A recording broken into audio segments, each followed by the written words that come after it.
새해를 맞아서 각 언론사들이 여론조사를 실시했습니다. 오늘 저에게 굉장히 어려움이 많을 것 같은데요. 네. 선거 조사 개요 이야기할 시간 충분히 주시면서 네, 진행해보도록 하겠습니다. 자막으로 좀 달아도 되는 거 아닌가요? 근데 이게 라디오잖아요. 또 라디오이기 때문에 제가 음성으로 공중파는 아니잖아요. 공중파로 고지를 나가야 해야 되니까. 합니다. 네. 알겠습니다. 좀 여러 언론사들이 이제 각각 발표를 했는데 경향성이 있긴 있는 것 같아요. 어떤 부분들이 눈에 띄었는지 좀 한 분 한 분 얘기를 들어보겠습니다. 제가 봤을 때 특이한 흐름이 뭐냐면 민주당과 국민의힘과 민주당의 정당 지지율은 뭐 엎치락 뒤치락하고 오차범위 내고 막 이런 정도인 것 같아요. 예. 근데 정권 심판론과 대통령에 대한 부정평가가 상당히 높아요. 대체적으로 높다. 그렇죠. 대통령에 대한 부정평가가 높은데 민주당 지지율은 그 정도로 높지 않다? 그럼 이게 뭐냐면 중도층에서 민주당을 아직 대안정당으로 생각하고 있지 않고 있다. 그래서 민주당이 이 여론조사에 대해서는 상당히 좀 심각하게 생각을 하셔야 될 것 같아요. 왜 우리가 인정을 못 받을까? 중도층이 이런 생각을 하지 않을까? 우리가 아니라 제3신당이 조금 더 우리를 설득을 하고 제대로 된 비전과 가치관과 철학을 또 새로운 정치를 하겠다라는 거를 설득력 있게 나를 설득을 해주면 내가 정권을 심판하기 위해서 민주당을 선택하는 것이 아니라 제3정당을 선택할 수 있겠구나. 그러한 중도층의 민심을 이번에 여야 다 가릴 것 없이 한번 유의 깊게 지켜봐야 되는 여론조사였다라고 생각합니다. 그러니까 지금 말씀하시는 게 어떤 정치적 성향의 중도층이라기보다는 들어보니까 어디를 찍을지 아직 못 정한 부동층의 개념과 조금 더 맞닿아 있는 것 같은데 맞습니다. 잘하면 민주당 찍을 수도 있고 또 잘하면 국민의힘 찍을 수도 있고 이렇게 아직 정하지 못한 이 부동층에 따라서 달라질 수 있다 이런 말씀이신 정확한 것 같습니다. 지적이세요. 네. 제가 보기에는 이제 말씀 맞는데, 그러니까 민주당을 찍을지 아니면은 국민의힘을 찍을지가 아니라 민주당을 찍을지 아니면 말씀처럼 이제 제3당이라든지 다른 당, 그러니까 쉽게 얘기하면 여당은 아니지만 지금 이제 뭐 제3당이라든지 그 사이에서 이제 고민하는 건 맞는 것 같고, 지금 말씀처럼 정당 지지율은 뭐 엎치락 뒤치락 하는데 정권 심판은 높고, 근데 그보다 이제 더 높았던 거는 특검법 거부권에 반대하는 여론이 정권 심판 여론보다 조금 더 높아요. 경향적으로 보면. 그러면 이제 앞으로 추세 경향이 지금은 모든 이슈가 이제 특검법 거부권으로 가 있기 때문에 정권 심판에 대한 건 높을 수 있는데 민주당 입장에서 그 부분은 고민이죠. 그러니까 정권 심판보다 야당 지지율이 낮다. 근데 격차가 크단 말이에요. 그렇기 때문에 지금 제3지대에도 꿈틀거리는 것 같은데 결국은 그건 민주당의 숙제인 것 같아요. 결국은 아마 공천 과정이 얼마나 뭐 개혁적이고 혁신적으로 하느냐 이제 그 싸움이 될 것 같은데, 그러니까 지금 집권 세력이나 여당 입장에서는 이 프레임을 깨기는 쉽지는 않다. 왜냐하면 그냥 선거 국면으로 가는 게 아니라 선거 과정에 막 개혁 공천 과정이면 그건 어느 정도 될 수 있는데 이 특검법은 넘기가 어려운 허들이에요, 되게 국민의힘 입장에서는. 그래서 아마 지금 정권 심판 여론은 아마 조금 더 높아질 가능성도 있어 보이는데 그것이 이제 지금 민주당으로 다 오느냐 이제 그건 아닌 건 지금 현재 맞는 것 같아요. 지금 잠깐 이제 말씀하신 이 특검법 관련해서는 여러 여론조사를 하긴 했는데 조선일보 여론조사를 한번 말씀드리고 갈게요. K스탯의 조선일보가 이제 의뢰를 지난달 31일부터 31일까지 이틀간 했고요. 김건희 여사 특검법에 대해서는 윤석열 대통령이 거부권을 행사하지 말아야 한다. 이 답변이 63%로 과반을 넘는 것으로 나왔습니다.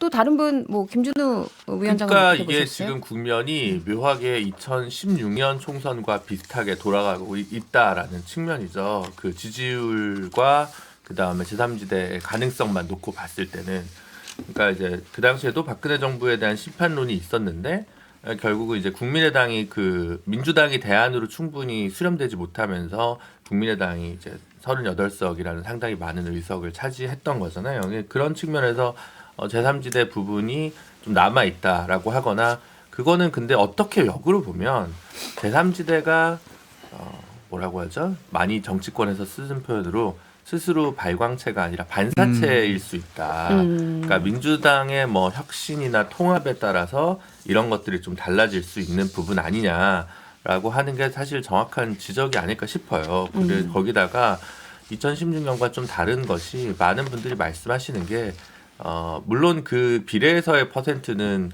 제3지대가 좀 통합적인 움직임이 간다면 상당히 위협적인 퍼센트가 될 것이고, 그렇게 되면 사실은 뭐 원래 있던 저희 같은 정의당 같은 경우 좀 많이 피해를 볼 것이다라고 저도 예상을 할 수가 있어요.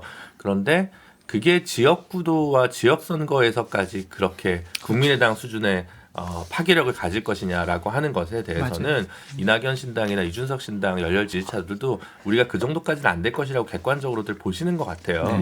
그래서 그거는 비례한한 돌풍일 개연성이 상당히 크고 오히려 지역구도에서는 사실은 유의미하게 크게 차이가 없지 않나라는 것이 좀 다른 것 같습니다. 김재섭 위원장은요? 그러니까 저도 이제 특검법이 제일 걱정이긴 해요. 그러니까 이제 지난해 이재명 대표의 체포동의안이 부결된 이후에 그 한국갤럽 이제 조사를 보게 되면 민주당 지지율이 한 5% 포인트 정도가 떨어지게 되거든요. 네. 근데 저는 비슷한 양상이라고 생각해요. 그러니까 이재명 대표의 개인적인 사법 리스크 때문에 민주당이라고 하는 공당이 이재명 대표의 방탄을 위해서 쓰였다라는 비판 때문에 지지율이 말 그대로 급락한 거거든요. 근데 그 갤럽은 지지율 변동이 원래 이렇게 크지 않습니다. 큰 흐름 따라 좀 가게 되고, 근데 많이 떨어졌다는 것은 굉장히 심각하게 받아들여야 되는 거거든요. 저는 갤럽 기준은 그렇게 해석을 하는데, 이번에도 저는 국민의힘이 비슷한 비판을 받을 수 있다고 생각합니다. 근데 김건희 여사 특검법이라고 하는 어떤 개인을 향한 법안에 대해서 국민의힘이 여기에서 반대를 하고 여당이 반대를 했다라는 것은 이재명 대표가 체포동의안을 부결시켰을 때야 비슷한 저는 정치적 후폭풍이 있을 거라고 봅니다.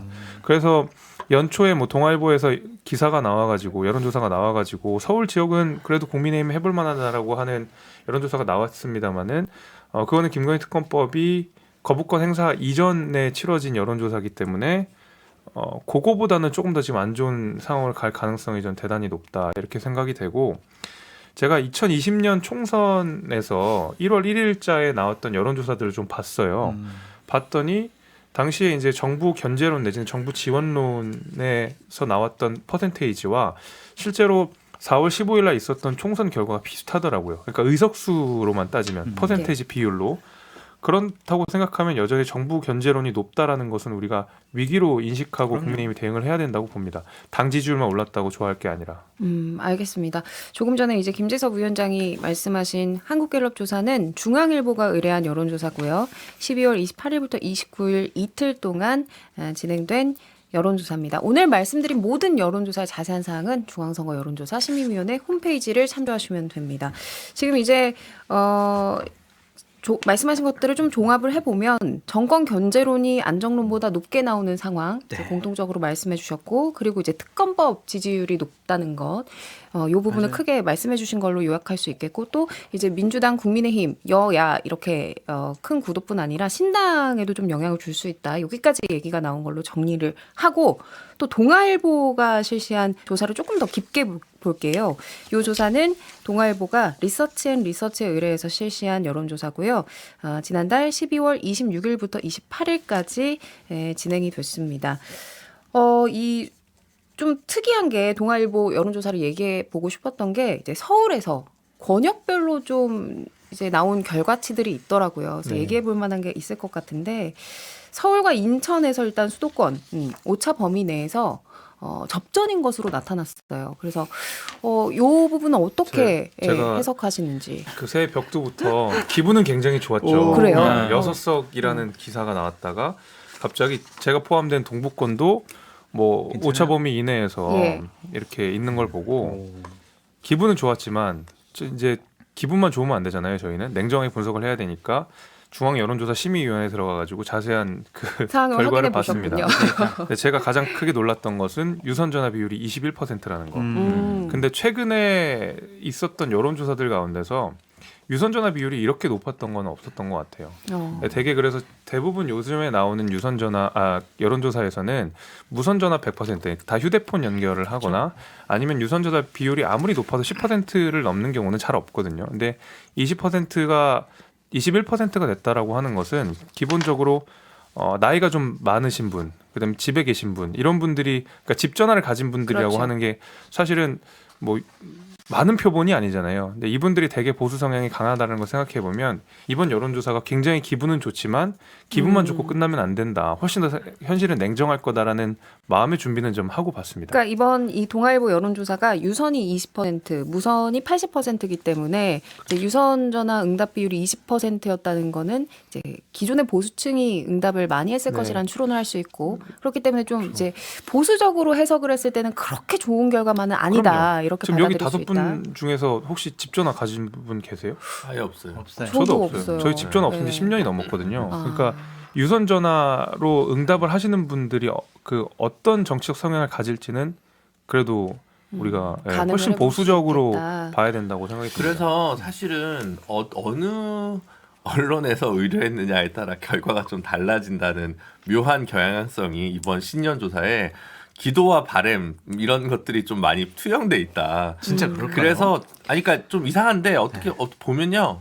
예를 들면 지금 한국갤럽은 그 정기 여론조사를 지금 연말 연초에 네. 안 하잖아요. 네. 그러면 갤럽이 근데 한 주에도 사실은 정기 여론조사 했을 때랑 다른 데서 의뢰했던 여론조사랑 결과값이 달라요? 수치가 달라요. 매번 12월에도 여러 가지를 보시면. 그래서 사실은 그냥 뭐랄까 퍼센트 특히 오차 범위 때문에 이렇게 소수 정당 같은 경우 널뛰거든요. 그래서 제가 여론조사 업체에 있는 그 이제 중견쯤 된 후배한테 이제 얘기했더니 형 2%에서 9% 사이는 그냥 너를 뛰는 거예요. 아. 라고 이제 그냥 그거 다 오차범위 이낸 거예요. 그래서 너무 그래서 계속 패널 조사를 하거나 이럴 경우는 통계적으로 그 등하락을 이렇게 주로 보는 거지. 사실은 작은 정당들은 크게 볼 건 없고. 근데 이제 확실한 거는 제3지대 혹은 신당 혹은 뭐 여러 가지 뭐라 부르든 간에 있는 정당들 중에서 어쨌든 이준석 신당이 그 중에 톱인 거 그 부분은 경향적으로 확인되는 거잖아요. 근데 이제 그 퍼센트나 파괴력에 대해서는 조금 이제 서로 차이가 있고 그런 부분이 있지만 그래서 그 부분이 어쨌든 공통적으로 확인되는 거 분명해 보인다. 그리고 이제 공통적으로 확인되는 것 추가로 말씀을 드리면 물론 동아일보 여론조사에서는 유선전화 비율이 높긴 했지만 예. 무선전화 100%로 했었던 다른 언론사의 여론조사들에서도 서울은 사실은 민주당이랑 크게 차이 안 나는 건 공통적인 현상인 것 같아요. 맞아요. 그러니까 얼마큼 그다음에 중도층이 얼만큼 민주당 쪽으로 가느냐를 따라서 서울 선거는 좀 바뀔 가능성이 있는데 경기도가 진짜 험지가 된 거는 사실이다. 어느 여론조사를 보거나. 그러니까 거의 모든 여론조사가 오차 범위가 플러스 마이너스 3.1% 정도여서 맞아요. 6% 포인트까지는 좀 이제 오차 범위 내라고 해석을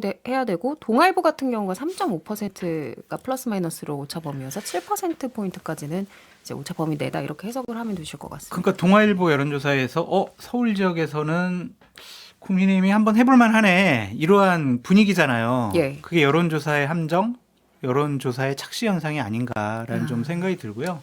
현실적으로 작년에 있었던 강서구청장 보궐선거 전에 여론조사를 해보면 뭐 국민의힘이 앞설 때도 있고 비슷하게 나올 때도 있고 민주당이 앞설 때 있고 막 이랬었거든요.